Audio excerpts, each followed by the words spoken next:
During the day, Adaisy's voice could calm storms. She led the choir every Sunday, eyes closed, hands raised to heaven. People said she sang like an angel. Her dresses were always long, her head always covered. The pastor's daughter quiet, respectful, glowing like someone who had never sinned. She is the type any man would marry, the women in the church said. God is truly using her, the elders would nod. But when night fell, Adaisy became someone else. She'd wait till her father was snoring, then sneak out the back gate.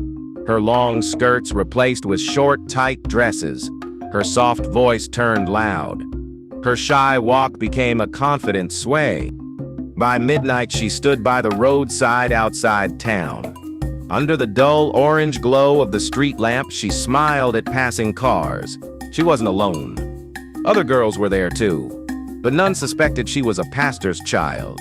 She never told, never gave her real name. She was just Rita in the night.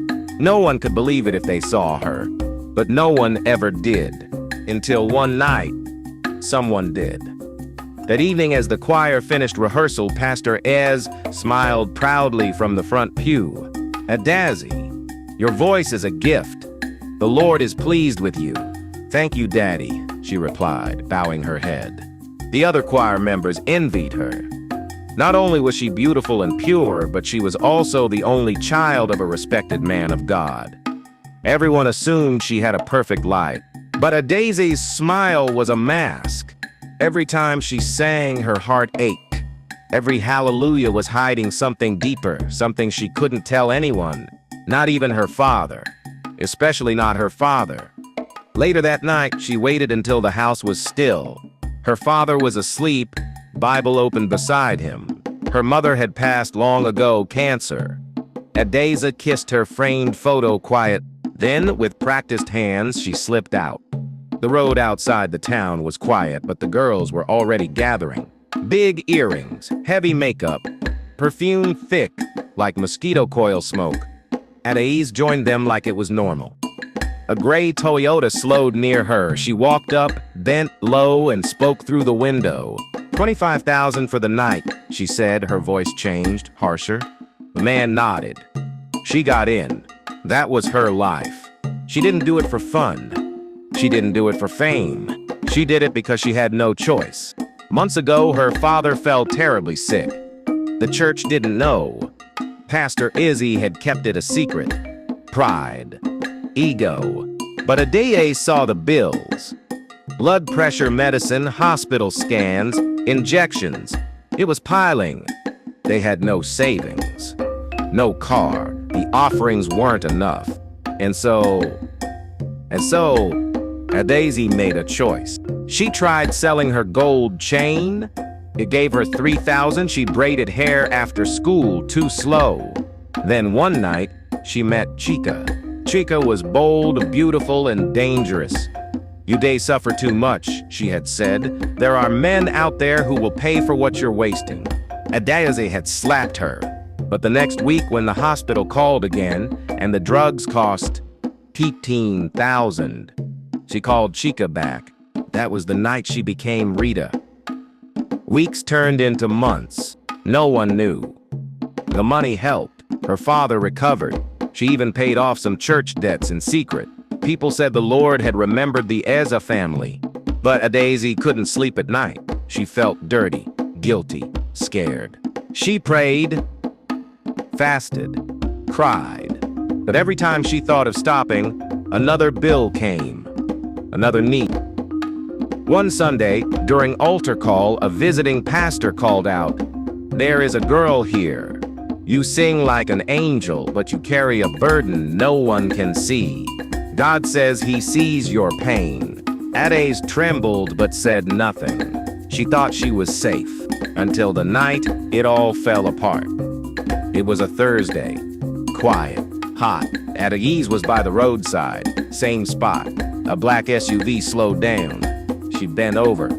"Good evening, sir." The window rolled down. It was Brother Michael, youth leader, her father's assistant, church prayer warrior. Their eyes met. Silence. Adaisy froze. He said nothing, drove off. She stood there shaking. The next morning, he didn't come to church. The next day, he unfollowed her online. By Sunday, whispers had started. 2 women stopped talking when she entered. One usher avoided her. Her father noticed but said nothing. Then on Tuesday night, he knocked on her door. "My daughter, is there something you need to tell me?" She couldn't breathe. "No, Daddy." "Are you sure?" "Yes, sir." He nodded slowly and walked away. That Friday, everything exploded. Someone sent a video, blurry, but clear enough. A girl in a short dress, standing by the road, talking to men.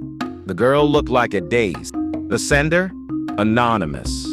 It was forwarded to the church WhatsApp group, then to elders, then to the pastor. By Saturday morning, phones were ringing everywhere. "Did you see it? Is that not Pastor Izzy's daughter?" "Ah, the devil has entered the church." Etta Days didn't know yet. She only knew when she saw her father crying, sitting on the floor, holding his phone. Eddie's why. She fell to her knees. "Daddy, I'm sorry." He slapped her, the first time in her life. "You're a disgrace," he shouted. "You've brought shame to me, to this house, to God.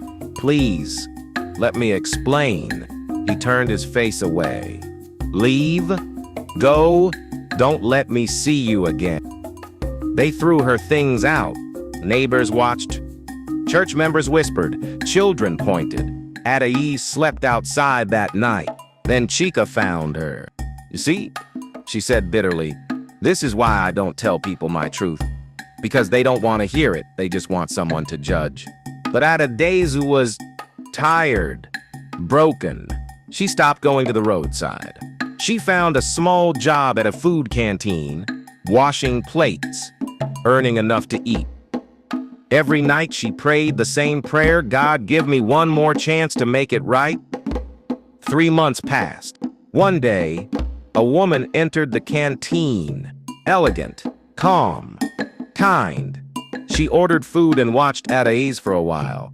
Later, she called her outside. "What's your name?" Adais. "Can you read and write?"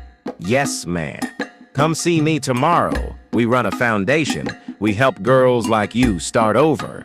Adais almost cried. That was the beginning. She joined the program. They taught her tailoring, counseling, confidence, purpose. She found healing, forgiveness, God again. 1 year later, she became a mentor at the same foundation. But she never returned home until the day she got the letter. It was her father. The handwriting was shaky. "My daughter, I am sick. My body is failing me, but it is my heart that has suffered the most. I judged you too quickly. I never asked why. I failed as a father. If you can forgive me, please come." She wept. The next day, she traveled back to her village. The house looked smaller. She knocked gently.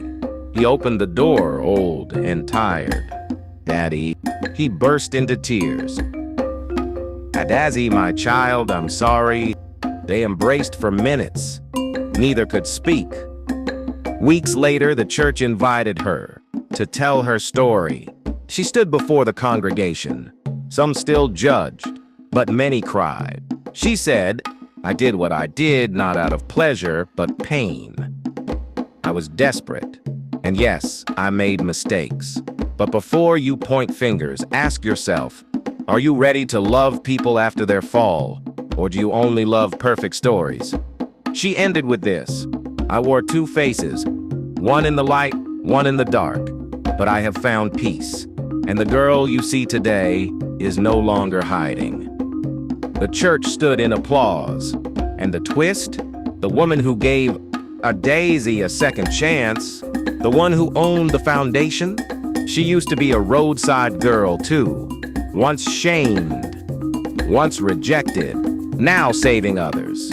Because in life, the people you call spoiled may be the ones sent to teach you grace.